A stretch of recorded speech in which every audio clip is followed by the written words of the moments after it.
Ladies and gentlemen, thank you for standing by and welcome to Halo Labs Q2 2020 earnings call. At this time, all participants are in a listen-only mode. After the speaker presentation, if time permits, there will be a question and answer session. To ask a question during the session over the phone, you will need to press star 1 on your telephone keypad. Please be advised that today's conference is being recorded, and if you require any further assistance, you can press star 0. I would now like to hand the conference call over to Catherine Field, President of Halo Labs. Thank you. Please go ahead. Good afternoon, everyone. Thank you for joining us. My name is Katie Field, and I'm the President of Halo Labs, and I will be your conference moderator. At this time, I would like to welcome everyone officially, and let you know that your lines have been placed on mute.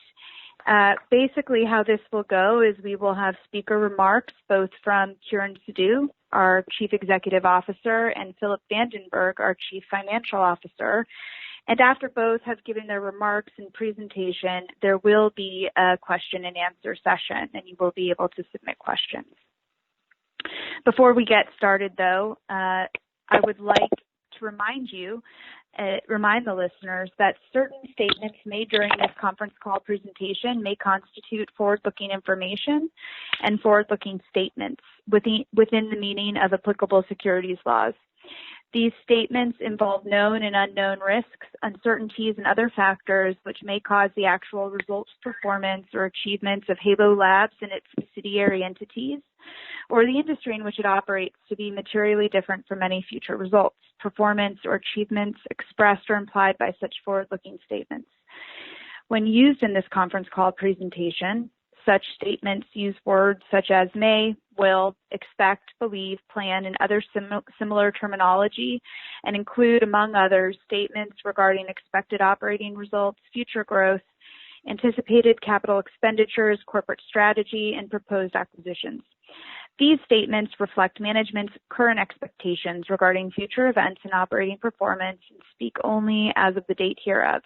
Important factors that could cause Halo's actual results and financial condition to differ materially from those indicated in the forward-looking statements include, among others, economic and financial conditions, the ongoing impact of COVID-19, strategic actions, including acquisitions and dispositions, and Halo's success in integrating acquired businesses. These risk factors are discussed in detail under the heading Risk Factors in Halo's Annual Information Form dated April 16, 2020, and Halo's additional disclosure documents filed on SEDAR. New risk factors may arise from time to time, and it is not possible for management to predict all of those risk factors or the extent to which any factor or combination of factors may cause actual results, performance, or achievements to be materially different from those contained in forward-looking statements. Given these risks and uncertainties, investors should not place undue reliance on forward-looking statements as a prediction of actual results.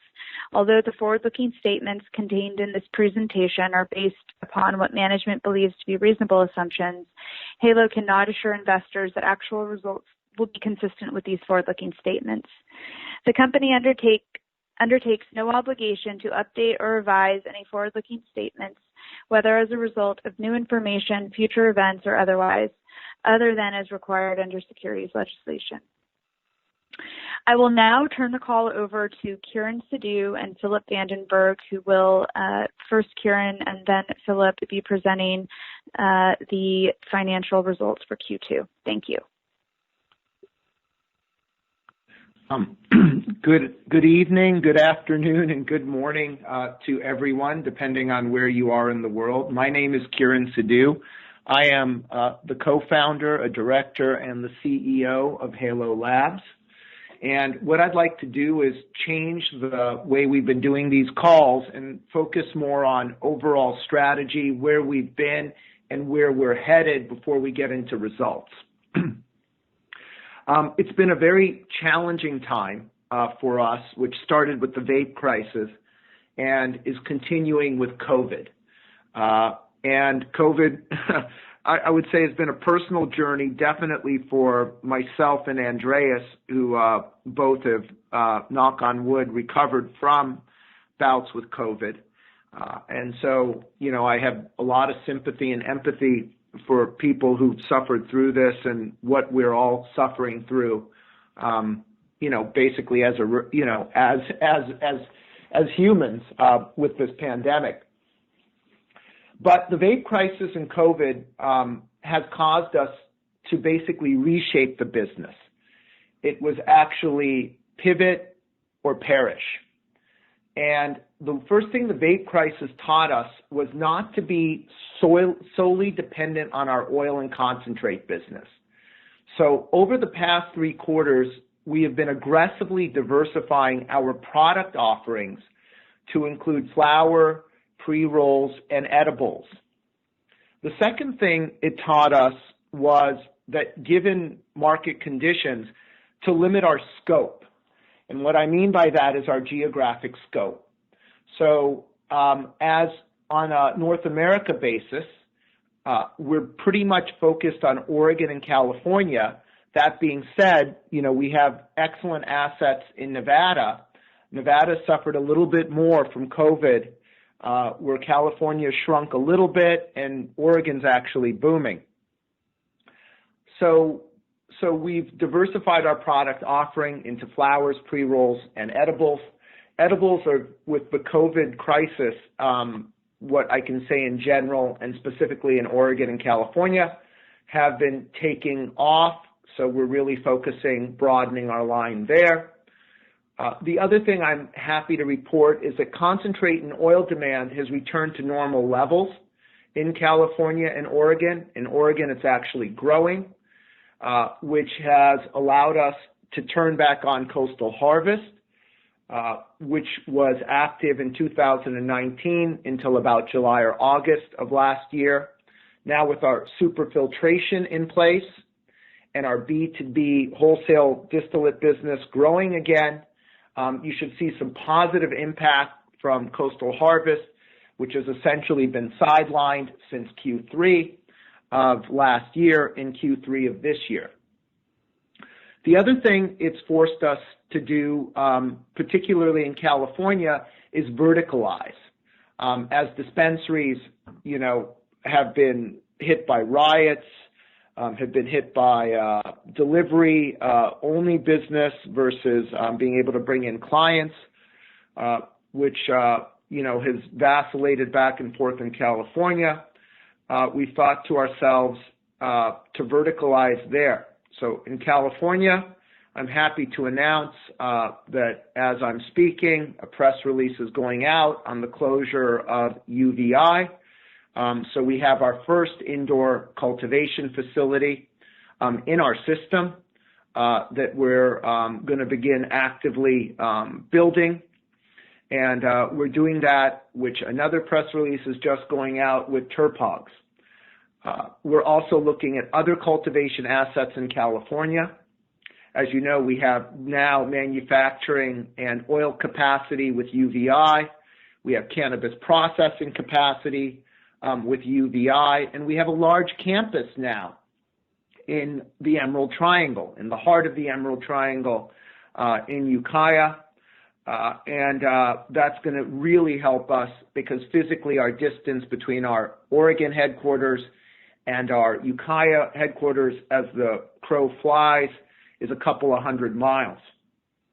The other thing we're planning to do is get into the dispensary business in California. We really can't do this in Oregon. We're just too large, and it would alienate some of our larger customers in Oregon.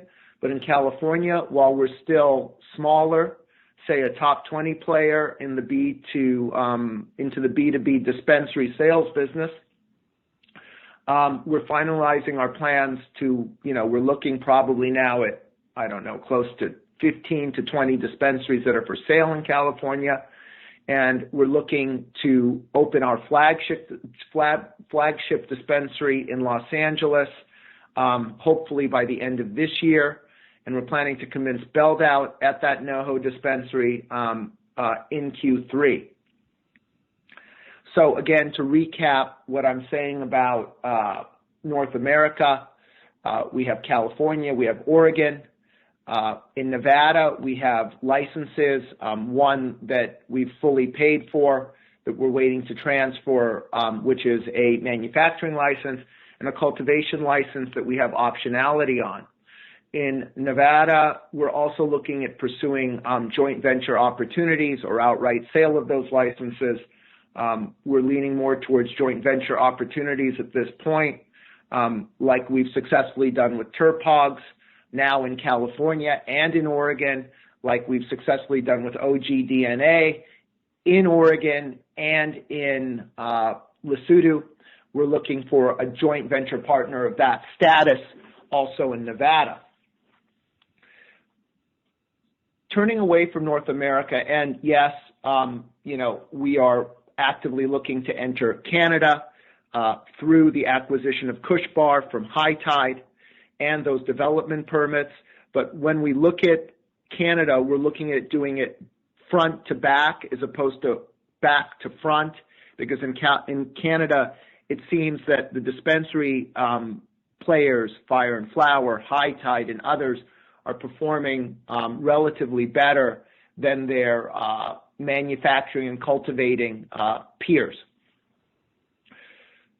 A big focus for us now, and it seems to be a big focus that you as shareholders who are listening are driving us towards, is international. We need to put a lot more effort into our international business. And right now, honestly, it's tough. Just South Africa airspace, we were hoping this Sunday when the president of South Africa announced phase 2 that he would actually open up the airspace to commercial travel. It's my understanding that he did not. So we're looking now at bordering countries of South Africa in order to fly people in and out of Lesotho as we need them, and then transport them over land into South Africa and then into Lesotho. For those of you who don't know, Lesotho is landlocked, and all port of entry and exit come through South Africa. So when South Africa says that their airspace is blocked, it blocks Lesotho's airspace, as well as because Lesotho does not have many flights, if any, from other jurisdictions other than South Africa. I believe they don't have many or any, for that matter.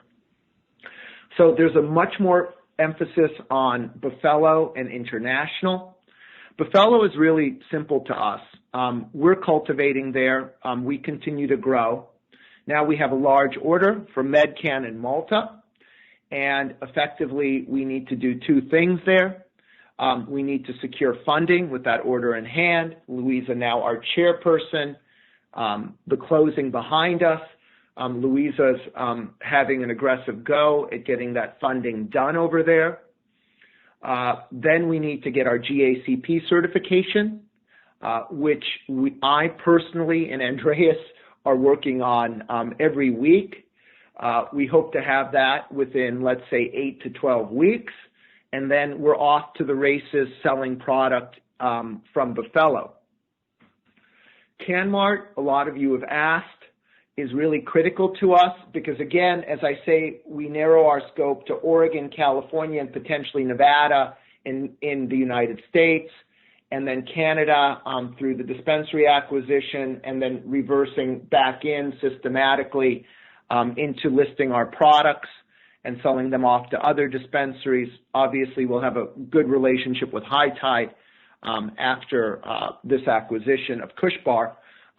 So that will be, I would say, in the medium term, something that we're also looking at.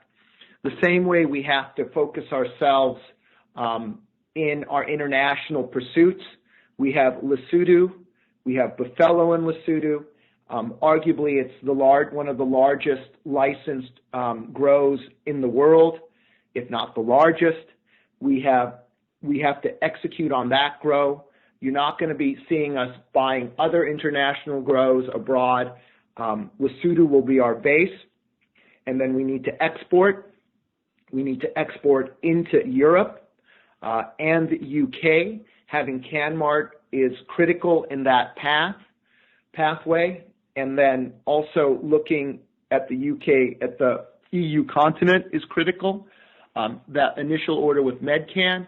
We hope to get other orders within our system as well, but that's a large enough order for us to fulfill over the next, let's say, through the end of 2021.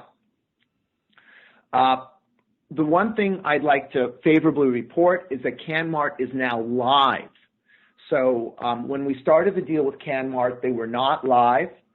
They were licensed and ready to go. They are importing product and they are selling product to pharmacies who then deliver them to patients. We also are looking at some serious executive role changes to have more of an emphasis on international. And when we close CanMart over the next few weeks, we'll have a good base in the UK. We have a great base now in Lesotho with Buffalo. So we're feeling very bullish on the international business and looking for significant contribution in 2021.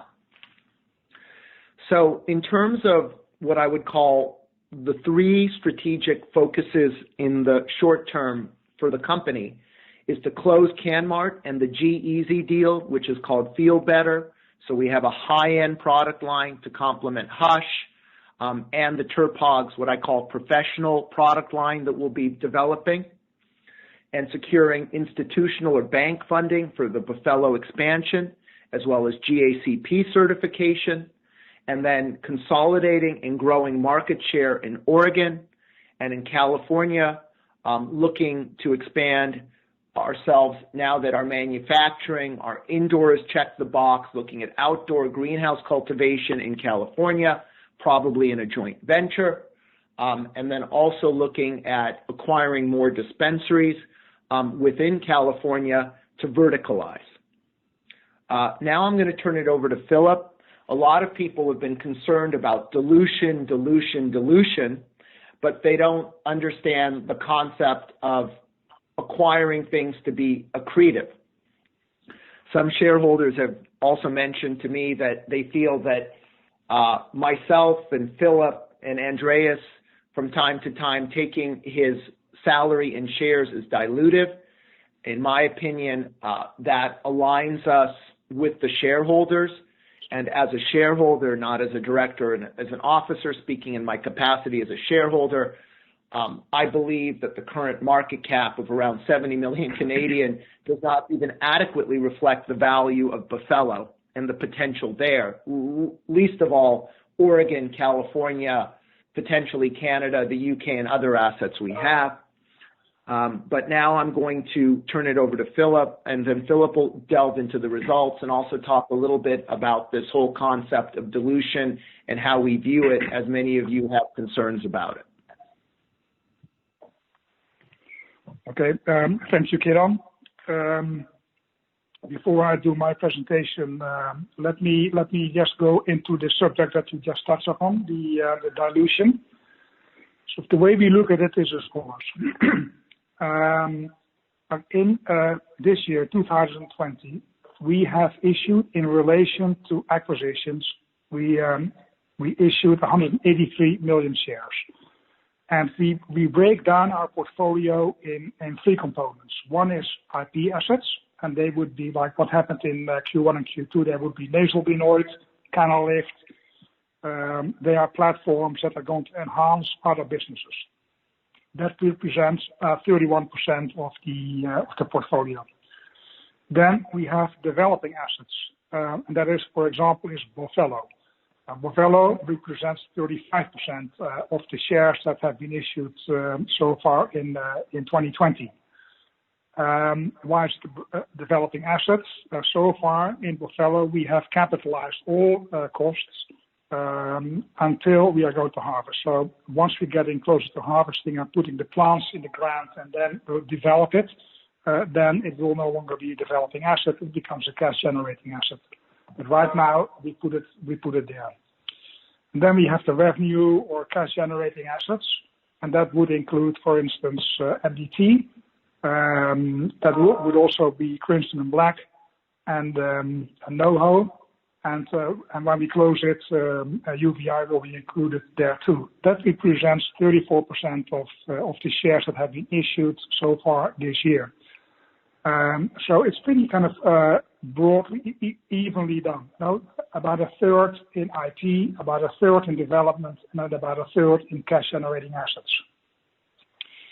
So now, if I take the shares in issue right now, which is 542 million shares, and I look at the shares issued in relation to the acquisitions that we did so far in 2020, including what we have announced as subsequent events, then I get to the 183 million shares, and basically the shares before acquisitions, that number would be 360 million. Now, at the current share price, or was it 12 cents Canadian, the pre-acquisition value of the company is $31 million. At the current share price, the value of acquisitions is 60 million. But the capital invested for those was 32 million, plus the total capitalization of the company is $48 million. So like the 48 minus the 31 or 32 gets you to the 16 that acquisitions are valued at. But actually the capital invested in those acquisitions is double that. So that is there's an anomaly there in the valuation of acquisitions or of the current operations, but we think it's the acquisitions. To give you some background, the value of IP right now of that portfolio is $9 million. Developing assets are, and that's Buffalo, we acquired it at fair market value at $6.2 million. And for the cash generating assets, MDT, 5 million, Ukiah, 7.6 million, and Crimson and Black, 4.3 million. And that's what explains how we get to the 32 million, which right now is valued at 16 million. So acquisitions are undervalued. That's one thing. Now, number two is that would only correct the current situation. Now, when we look at the IP platform, for instance, Canalift, Galactic, Nasal Benoid, we have others, AGEEF, etc.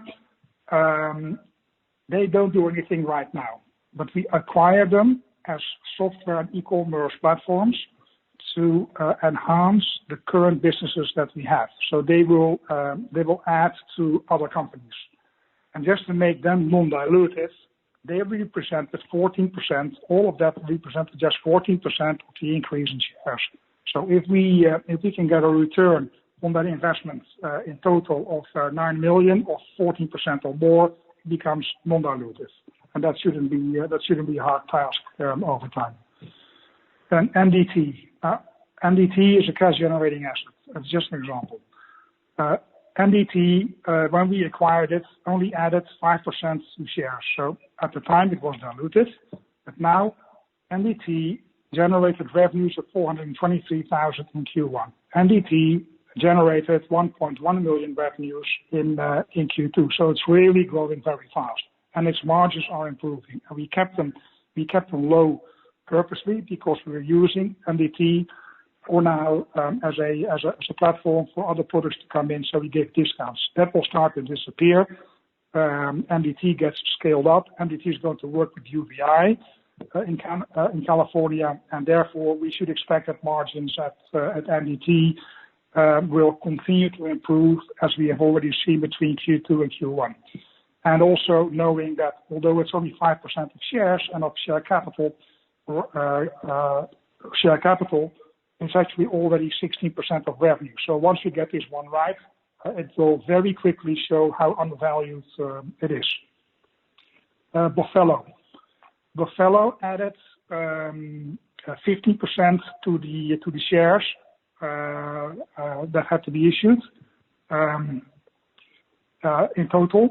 But Buffalo, once it harvests, the value of just that one harvest, the cash flow of that will be more than actually the capital that we invested in in Boffello, which was 6.2 million at fair value. I mean, we're talking about more than 7 million if we have a harvest next year, and that will be just one harvest. And Boffello is not expected to do one harvest. So once we get Boffello out of the developing stage and we get it into the growing, maturing, and harvesting phase, we're going to get a lot of cash flow out of Boffello, which is really not discounted at all in the valuation or what we paid for it. So I think we got a really cheap acquisition here with a lot of potential to make the entire company cash flow positive.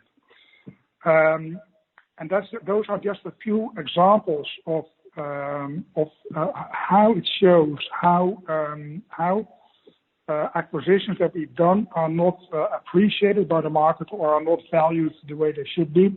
But in the end, the market will figure it out, and we should expect it to be corrected. And that's just so far on just to deal with the dilution. It's the cost before the benefits. Like we've done all the work. Like we started in Q3, Q4 2019, issuing all these shares for acquisitions that came through in Q4, Q1, and Q2, and we're getting there. Like we still have a High Tide, Flower Shop, Canmart to close, but then we're getting there with what we have communicated so far to the markets, and all those costs have been taken, and very little to nothing has been discounted actually in the valuation. So as we start performing with these assets, we would expect that will enhance the valuation of the company, and they become accretive and value enhancing for Halo as a company. So that's about dilution. So we think it will be dealt with. After dilution, the operations will catch up and they will outdo the dilution. That's the premise. Then turning to the presentation of the results. We had a lot of change between, let's say, the first half of this year and what happened in 2019, and that really started Q3, Q4 2019. So we believe that right now, to reflect what's going on with the company, is the growth comparison is easier or better or gives more insight in comparison with Q1 than it does with Q2 2019. But we published all the numbers anyway, so you can see it for yourself. Anyway, just turning to revenues. Q2 revenues were 5.2 million versus 4.5 in Q1, an 18% increase. And that was really thanks to good progress at A&M in Oregon, and also the contribution of MDT, which wasn't there in 2019. That's one example, but it showed a really good improvement from Q2 to Q1. Then to give you some more insight in the developments of Q2 to Q1 in terms of sales, revenues, how it's constructed. Volumes were 1.1 million grams in Q2 versus 1.45 million grams in Q1. So there was a decline. Now, why is that? Because in Q1 we sold 813,000 grams of flour, and we only did 270,000 grams in Q2. And there's nothing wrong with that. It's just that we still had from our own grow, we still had harvest to sell, which we did, but basically it's a cyclical business. When you have an outdoor business, it's cyclical. And that's really what you see here in these results. Now, extract sales or volumes actually increased. The extracts increased with 25% quarter-over-quarter. So that was good. Now, if you take all that together, then you have a price mix that actually improves. Why? Nothing happened really. Well, prices in extracts in Q2 over Q1 increased 7%. Nothing happened with flour. That's $1.07. But we had a strong improvement in pricing of 57% in Q2 over Q1. Why? Because we sold less flour, and it's a mix effect. So as you sell less of something that has a lower price and the other one grows, then your mix price starts to move up. And that's really why we show you a 57% increase in Q over Q pricing. I hope that makes it clear that it's the revenue development is a mix of volume and price, and because we have so many different things and also in different markets, it is always there's a mix effect both in volume and in pricing. Now turning to A&M. A&M increased its revenues Q with 46% to 4 million. So that was a strong improvement. Volumes declined actually. So although we had a very strong improvement of revenues, volumes declined with 33%. Why? Because of what I just told you. Is because in A&M we have the flower sales, and flower sales declined with 65%. So the price at A&M improved, but the volumes declined. Overall, we had a 46% increase in revenues. Then gross margin for A&M. The gross margin was 29.1%, and when you exclude the loss on biological assets, the gross margin was 32.1%, and that compares with 23.8% in Q1 2020. So there was an improvement, and that actually compares very well with Q2 2019, where it was 3.5%. But basically, you can see that A&M is on an improving trend quarter after quarter.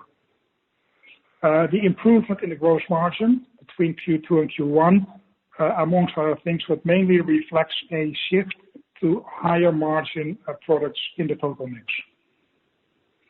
Then HLO. HLO is in run-up. Volumes declined 98% between Q2 and Q1, and that's it for Halo. There's still some overheads, but it's in run-up. Coastal Harvest. Coastal Harvest had no activity in Q2, but as Kiran mentioned, it's being ramped up to start the bulk distillate program again in Q3.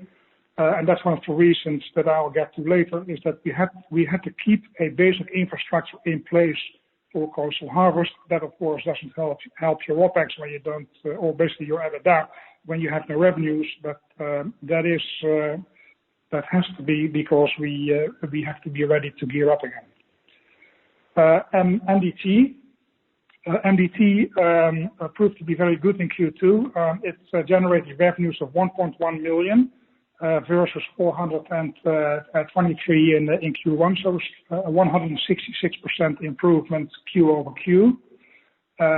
Gross margins improved, but they were way below still what we think they should be for reasons I mentioned, which is basically we gave discounts, which we will do no longer, and we're scaling up the mix. So the gross margin of MDT is expected to improve from here, as it already did from Q2 to Q1.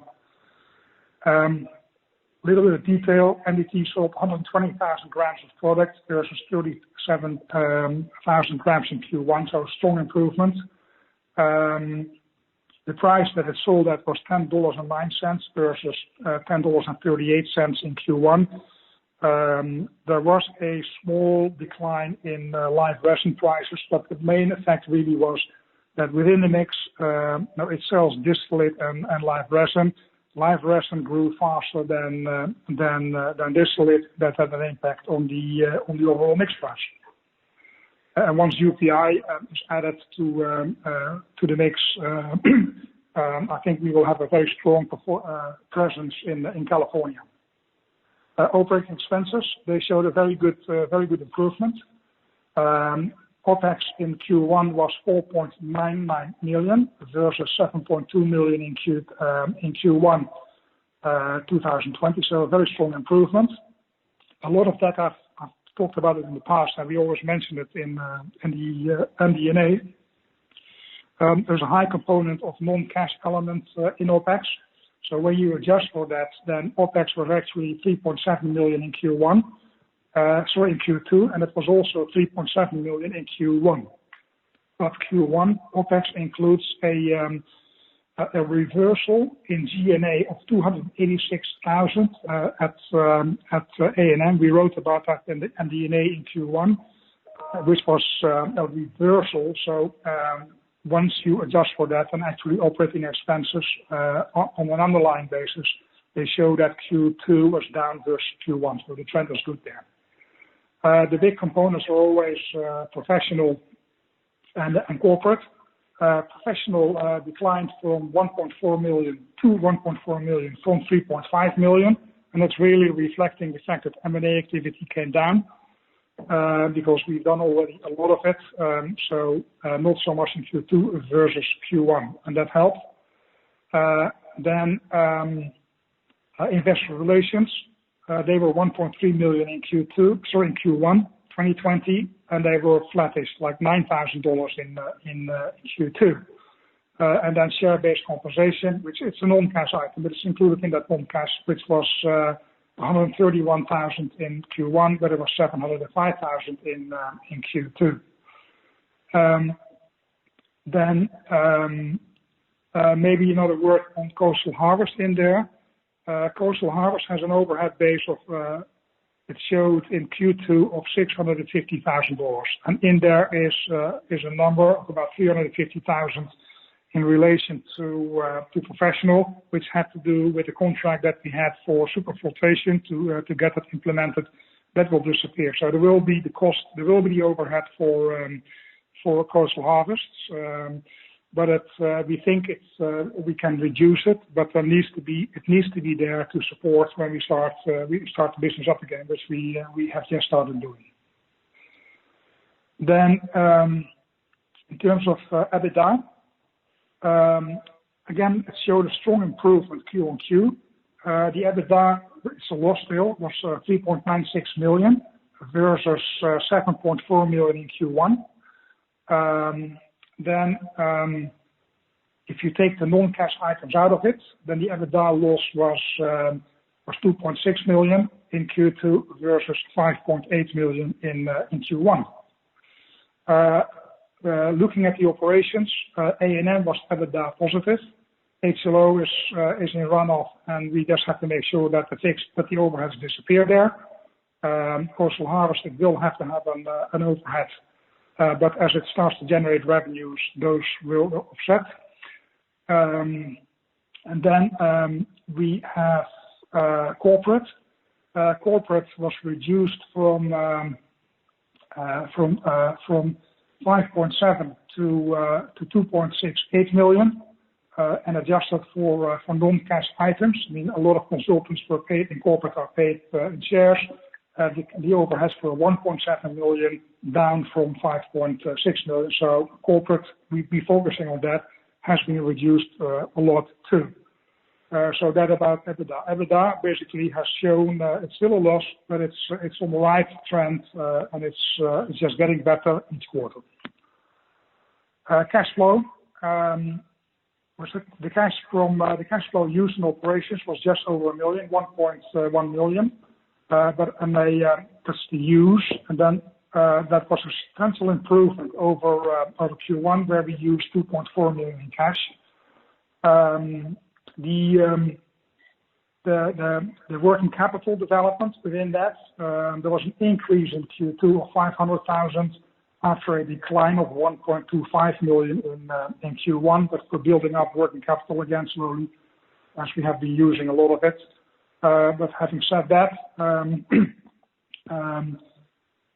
there's still a very healthy working capital balance that I'll get to later.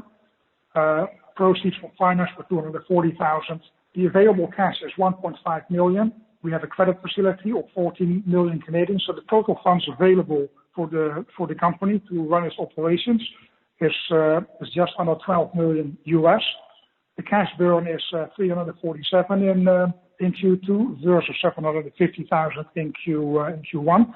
So that showed a big improvement, and that would put us on like 31 months of forward funding for the company. I don't say that that the cash burn in Q2 is the cash burn going forward, but the trend on cash burn has been improving, which is again positive. Then very briefly on the balance sheet, net debt, 6.7 million. The net debt to equity is 23%. In Q1 it was 18%, so still a pretty healthy balance sheet. Working capital, 6.95 million, versus, as we had current assets of 16.2 million and liabilities of 9.3 million. And then one word on the share capital structure. Now, we issued in Q2, 187 million shares. The share capital increased with 19.6 million to 87.5 million. Share increases, mostly the majority was from acquisitions. I mentioned the number of 183, but in Q2 it was actually 108 million. But we had post-June we had some more, and then the rest is from private placements, share-based compensation for staff, services, finder's fees, and some conversion of the debt. And that concludes my presentation so far. Great. Katie? Yep. So we have a couple of questions that we would like to take the last 15 minutes to answer. If you have a question, anyone that's listening, please feel free to submit that question, and hopefully we will have time to answer everything. Okay, so with that being said, Kiran, this question is regarding the $30 million offtake for Buffalo and whether there's capability to fulfill this offtake. Can you answer that question? So there is capability today to fulfill that offtake over a 7-year period. That being said, Medcan has expressed to us that they want that offtake fulfilled given the demand they have in Europe over the next 2 to 2.5 years. In order to do that, as I said, we need to either deploy capital from Halo. As Philip says, we have about 14 million, I'd say about what he said, about 12 million USD available to us at this point, and our cash burn is going down. I think that given Louisa's background, she's now our chairman, and I'm happy to say that, we have the first Black African woman as a chairman of a publicly listed cannabis company, to the best of my knowledge. So I think the GACP, getting some funding in there, and then getting some people in there is all going to help towards execution. So right now we have product to ship, but we don't have product over the next 2 years to fulfill that contract. Over the next 7 we do, and we just need to grow into it. And, historically we've always been good at doing that. So it's not something that I'm losing sleep over. Great. And then this next is sort of a follow-up on Buffalo. Kiran, you talked about the bank. It says the bank department, but maybe it's bank account, not sure. But for Buffalo a year ago, is this still in the works? Yes. So Louisa, so people don't know Louisa's background. I mean, she is a private equity. She runs a very large private equity fund in South Africa. She is very deeply rooted in the African, let's call it, banking, institutional equity, and private equity communities. She's effectively said to us what she needs to be able to undertake a fundraising exercise during these times. We're providing her those things that we need, which is getting that GACP. We've obtained an offtake. We've actually successfully produced product that is flawless and clean. So she has, not flawless, but I mean no mold, no pesticides, clean product. So now, given her background, I'm fairly confident, if not highly confident, despite these challenging times, that she's going to be able to raise that money, hopefully within the next 3 to 5 months.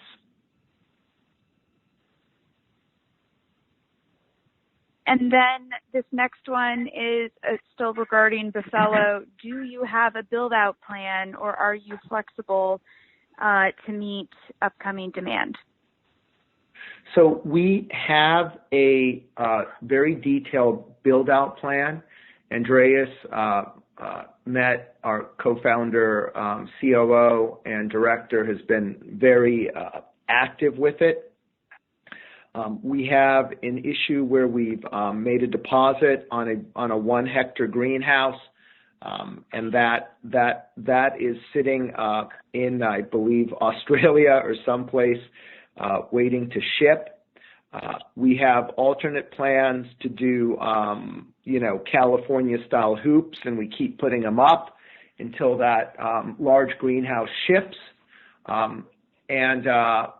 We just keep growing that operation right now as aggressively and as best we can. But to be quite honest, there have been challenges in the past, and there are challenges in the future, just even with the physical movement of people and goods in and out of Lesotho at this point, given the COVID pandemic. True. So this next question is regarding CanMart and the timing and why it is overdue. So CanMart and the timing, as I said, is over the next few weeks. And again, to be frank, I mean, COVID has affected us and affected CanMart's ability to close this deal. And now everything is sort of on track. The agreements are pretty much finalized, and we're actually working with them actively on our Slack channels and what have you, operationally as well. So inevitably, the vision is to be able to grow very high quality OG DNA genetics and our standard style cannabis in Lesotho at GACP standards, ship that into Europe through Malta and Medcan, and then inevitably when people transform it into CGMP medicines, move those into the UK, which would give us a substantial competitive advantage over any and all competitors there. So, I mean, that's the vision. That's the vision for 2021. So, yeah, CanMart is a critical piece to us of that vision, and I think it's one of the only few distributors in the UK of cannabis medicinal products that can say that they're active and effectively making sales to pharmacies. And then we have a couple for Philip, but before we get there, Kiran, there's one more regarding the stock and the range that it's been trading in, and whether it would make sense to consolidate the number of shares in order to get the share price higher in a quote more serious range. What are your thoughts about this? We have no intention to reverse split or consolidate the stock. I mean, to be quite frank, people don't invest in a company like Halo when they can invest in a company like Apple or Facebook or a tech company and maybe get a double in a year. People are looking at Halo to do it 5 to 10xer, what many investors have told me. And a lot of people, including me, sort of view the stock at 10 cents as a call. So if we execute the way we should execute, our multiple should rise up to the level of other MSOs. And if that does, if you just look at an apple-to-apple basis, the stock should be trading around 20 to 25 cents today. And so, if we continue this positive trend that we've seen in Q4 to Q1 to Q2 to Q3 to Q4, I think this stock can substantially appreciate. Okay, good. So Philip, these next questions are regarding first, when Halo will be cash flow neutral. Right. I think with everything that we're doing right now, I think it's fair to say that in Q4 we should be cash flow and EBITDA positive. Yeah, it's A&M is already cash flow positive. NDT is improving rapidly. Taking Coastal Harvest from a standstill to actually growing again. Further focus on corporate overheads, and then the new acquisitions that start to add to. Then I think we should be cash flow positive and EBITDA neutral by Q4 this year. Just if you just think about it, and that's not for this year, but it's for next year. One harvest of Buffalo makes the entire company cash flow positive. So yeah, I would say yeah. Q4. And so the next, okay, so Q4 of which year, just for avoidance of doubt? That's the 2020. Okay.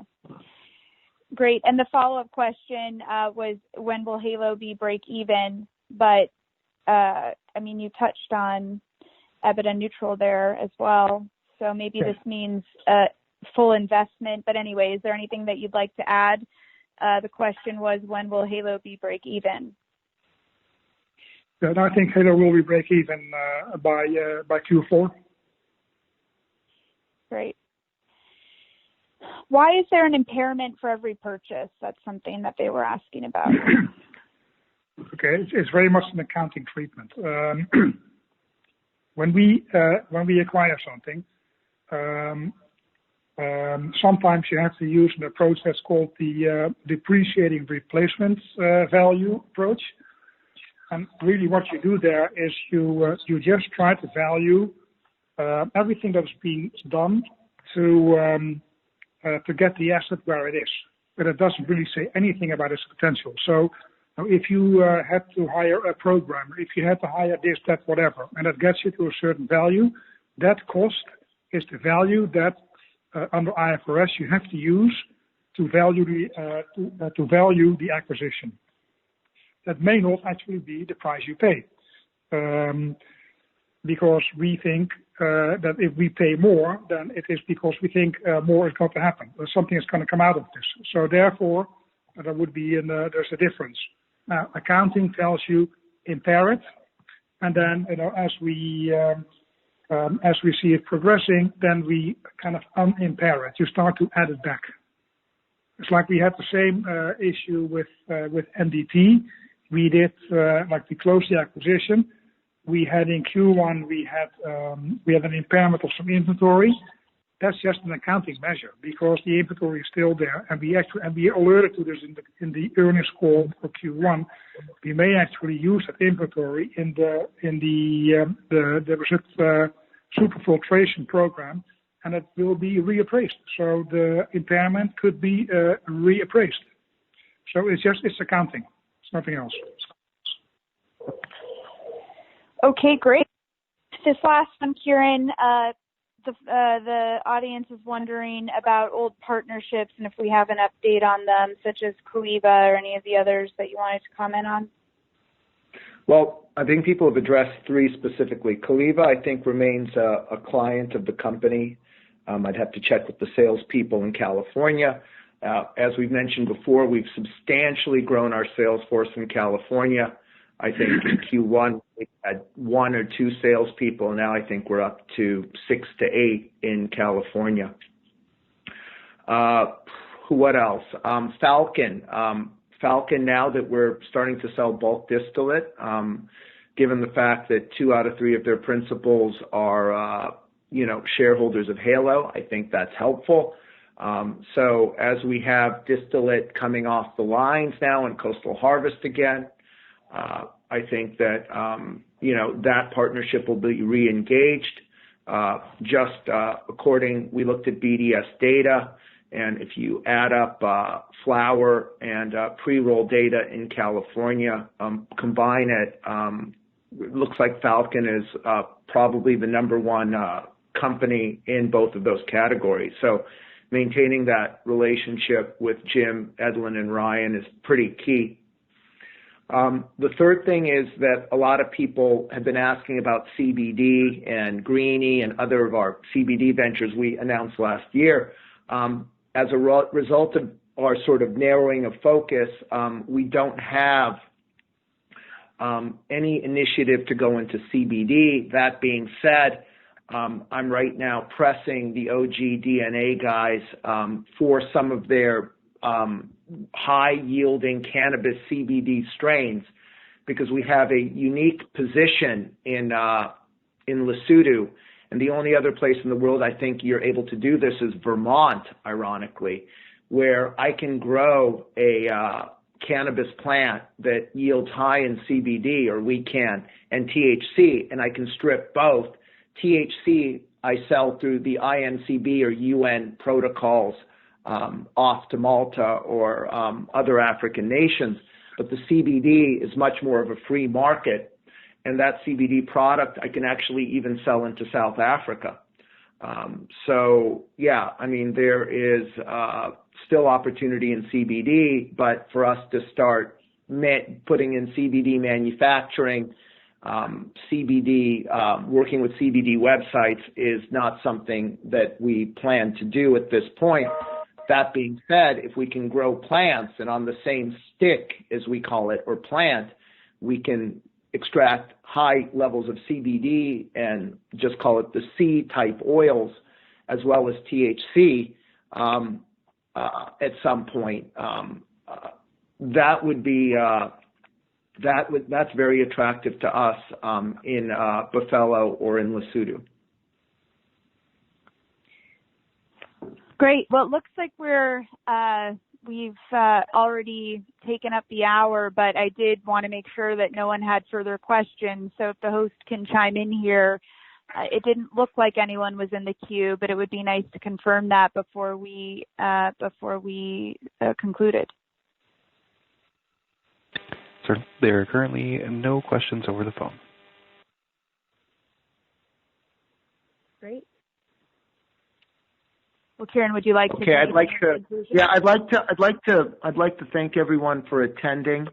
We're working diligently. We're working diligent and hard. Right now, despite the fact that a couple of us have come down with COVID, we haven't had sort of a material adverse change to the company as a result of it, nor do we anticipate it. And what we've done is actually increase staff because we're not the type of business where people can stay at home. I mean, we're a cultivator, we have people out in the fields, we're a manufacturer, we're a distributor, and we have direct sales into dispensaries and soon at dispensaries. So we've been very proactive there. With us right now, it's just a question of focus and execution. We've narrowed our focus.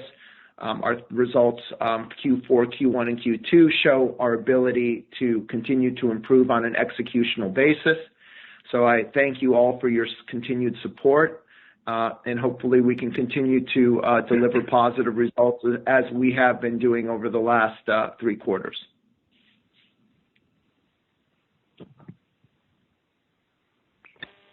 Ladies and gentlemen, this does conclude today's conference call. Thank you for your participation, and you may now disconnect.